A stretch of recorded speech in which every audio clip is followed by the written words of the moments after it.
नमस्कार मित्रों, पीसीएस पाठशाला में आप सभी का स्वागत है। केंद्रीय विद्यालय की परीक्षा टीजीटी, पीजीटी और पीआरटी की संपन्न हो चुकी है और आंसर की भी आ चुके हैं। तमाम सब्जेक्ट के, बहुत सारे सब्जेक्ट के आंसर की भी आए हुए हैं, ठीक है। और बहुत जल्द पूरी तरह से आपको रिजल्ट भी देखने को मिल जाएगा।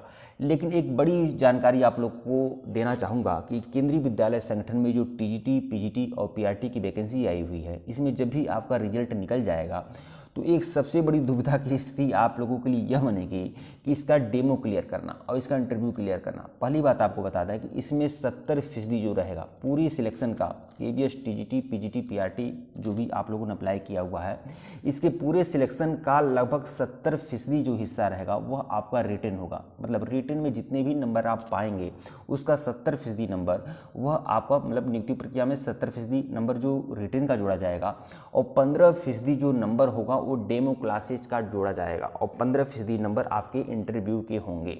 मतलब डेमो क्लास पूरी तरह से क्लियर है कि डेमो क्लास होगा और डेमो आपको तैयार करके जाना है। मतलब अपना मनपसंद जो भी आपका अपना चैप्टर हो, अच्छे टॉपिक हो जो आपके, उस पर आपको डेमो देना है। और डेमो उसी तरह देना है जिस तरह से अगर आप लोगों ने कभी पढ़ाया हुआ है, कभी ऑफलाइन या ऑनलाइन पढ़ाया हुआ है, तो उसी हिसाब से आपको डेमो देना है, ठीक है। अगर आप सपोज दैट अगर आप ज्योग्राफी के विद्यार्थी हैं और आपको, तो आप जैसे हिमालय वाला चैप्टर है, हिमालय का चैप्टर है, हिमालय का विस्तार, तो पूरी तरह से हिमालय का विस्तार आप लोग को पढ़ाना होगा। पूरा बृहत हिमालय, मध्य हिमालय, लघु हिमालय, शिवालिक श्रेणी, पूरा तरह से ग्राफ बनाकर बढ़िया से तरीके से आपको बताना होगा। और फिर उन सभी हिमालयों की जो सबसे ऊंची ऊंची चोटियां हैं उन सबको आपको दिखाना होगा, समझाना होगा, ठीक है। उनकी कितनी ऊंचाइयां हैं ये आपको बताना है, ठीक है।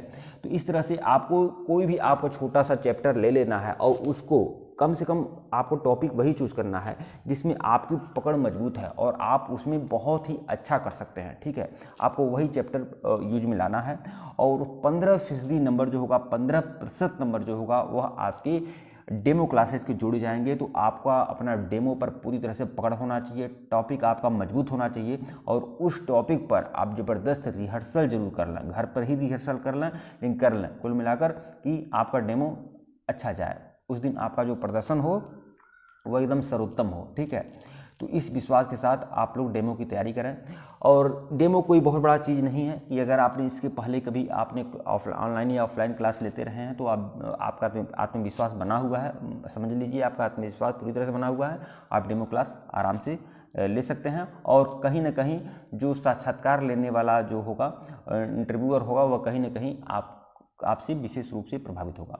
अब बात करते हैं डेमो क्लासेस की। डेमो क्लासेस में हो सकता है कि जैसे जो कुछ लोग हों जो आपसे क्रॉस क्वेश्चन भी करें, ठीक है। अब इंटरव्यू की बात करें तो इंटरव्यू में कोई बहुत कभी कभी कुछ ऐसे भी प्रश्न हो सकते हैं जो आपके अपने सब्जेक्ट से भी हो सकते हैं और कुछ ऐसे भी सब्जेक्ट प्रश्न हो सकते हैं जो सब्जेक्ट से अलग भी हो सकते हैं, आउट ऑफ सब्जेक्ट भी हो सकते हैं। तो आपका प्रेजेंस ऑफ माइंड भी देखा जाएगा। तो पूरी तरह से मैं यही कहूँगा कि आप पूरी उत्साह के साथ आप इंटरव्यू देने जाएँ। तो डेमो क्लास इंटरव्यू के बारे में यह सब सारे बातें तो नॉर्मल हैं, ये सब सारी बातें तो आप जानते ही हैं। लेकिन एक साधारण सा प्रश्न, और बहुत सारे लोगों को तो डर यही है, हिंदी भाषी जितने बच्चे हैं जो हिंदी पर उनकी विशेष पकड़ है, लेकिन कहीं ना कहीं उनका कन्वर्सेशन स्किल जो है, जो उनका लैंग्वेज है वह हिंदी है, मातृभाषा है, और वह कहीं ना कहीं एक मिथक बना हुआ है कि केंद्रीय विद्यालय संगठन में इंटरव्यू जो होगा वो पूरी तरह से इंग्लिश में होगा, आपको इंग्लिश में ही इंटरव्यू देना होगा। और अगर आपका रिटन कितना भी अच्छा हुआ हो, रिटन आपका कितना भी अच्छा हुआ हो, अगर आपका इंटरव्यू, अगर आपको अंग्रेजी नहीं आती है तो पूरी तरह से आप असफल घोषित हो जाएंगे। मतलब अगर अंग्रेजी नहीं आती है, अंग्रेजी में आप बात नहीं कर पा रहे हैं, कन्वर्सेशन नहीं कर पा रहे हैं, तो आप इंटरव्यू नहीं दे पाएंगे और इंटरव्यू में आपको निराशा हाथ लगेगी, ऐसा बहुत सारे लोग कहते हैं। तो आज इस पर मैं बताऊँगा क्या आपका इंटरव्यू जो रहेगा, क्या आपका लैंग्वेज कंपलसरी है कि आपको अंग्रेजी में ही इंटरव्यू देने होंगे, ठीक है। और अगर आपका अंग्रेजी में इंटरव्यू उतना बेहतर नहीं होता है तो फिर क्या असर पड़ सकता है, ठीक है। मतलब लैंग्वेज कहाँ तक केबीएस इंटरव्यू में लैंग्वेज कहाँ तक बाध्यकारी है, इसी पर मैं चर्चा करूँगा। तो पहली बात आपको बता दूँ, अभी केबीएस टीजीटी में कुछ ऐसे लोग हैं जो मेरे जानने वाले, जो केबीएस टीजीटी में सिलेक्टेड हैं, लगभग 2 साल पहले की बात है, केबीएस टीजीटी और पीजीटी में, और उन्हें बिल्कुल वह इंग्लिश उनकी उतनी अच्छी नहीं थी, ठीक है। नॉर्मल इंग्लिश ही, हाय हेलो और थोड़ा बहुत जो तोड़ फोड़ कर थोड़ी बहुत इंग्लिश बोली जाती है नॉर्मल चलन में, बस वही उनका वह उसी का प्रयोग करते थे, ठीक है। और उनका सिलेक्शन पूरी तरह से हुआ है। और कुछ लोग ऐसे भी थे हमारे परिचय में जो इंटरव्यू देने गए और इंटरव्यू देने के बाद वह निराश ही लौट आए, मतलब ये सोचकर कि अब उनका सिलेक्शन नहीं होगा, लेकिन अंतिम में उनका सिलेक्शन हुआ। तो पहली बात आपको बता दें, जैसे इंटरव्यू अगर आप देने जाएंगे तो उसके जैसे सपोज दैट आपके 60 नंबर हैं इंटरव्यू के, तो 60 नंबर जो हैं आपके वह अलग अलग मानक के लिए निर्धारित हैं, ठीक है। जैसे कोई बात नहीं, जैसे 10 नंबर समझ लीजिए आपके एड्रेसिंग स्टाइल का या पर्सनालिटी का, या 10 नंबर और बाकी किसी चीज़ का, आपके कन्वर्सेशन का, फिर 10 नंबर जो आप अच्छा थिंकिंग देते हैं, आपके थॉट क्या हैं सब्जेक्ट के बारे में उस पर, इस तरह से, ठीक है।